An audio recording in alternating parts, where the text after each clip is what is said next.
الحمد لله. الحمد لله الذي خلق الإنسان وأحسن إليه وجعل له امرأة وسلطها عليه تأكل كده وتلطم خده وتلعن أباه وجده، تسيء إليه إذا أحسن إليها وتقابله بالقسوة إذا أشفق عليها. عيشه معها معدوم الراحة. ألا فمن كان عازبا فليحمد الله، ومن كان متزوجا فليكثر شكواه إلى الله.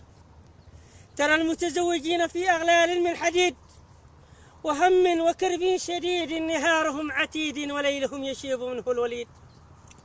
نهارهم حيارى وليلهم سكارى، وما هم بسكارى ولكن عذاب الله شديد.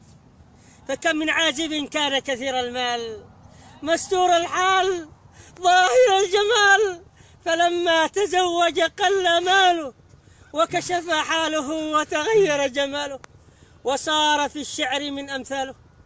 كشف الشيب من رأسي إلى قدمي، فيا راغبا في لذة النكاح سوف تهرب من أول ساعة الأفراح. فمن أول الخطبة ينصبون لك النصب ويجمعون لك الهم والتعب، حتى إذا جاء وقت الزفاف أدخلوها بين النساء إليك تذاب، وأدخلوا خازوق المصروف من ورائك، فتبيت تلك الليلة في عيش رغيد ولم تدري أن وراءك العذاب الشديد.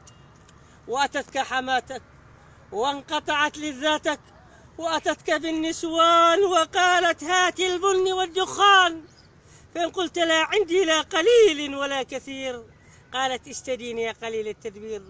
ثم يشكوك إلى القاضي وأنت غير راضي، ويلزمونك الكسوة ويقولون هي لها رضوة، وأنت مسكين ذو فاقة لا تملك جمل ولا ناقة.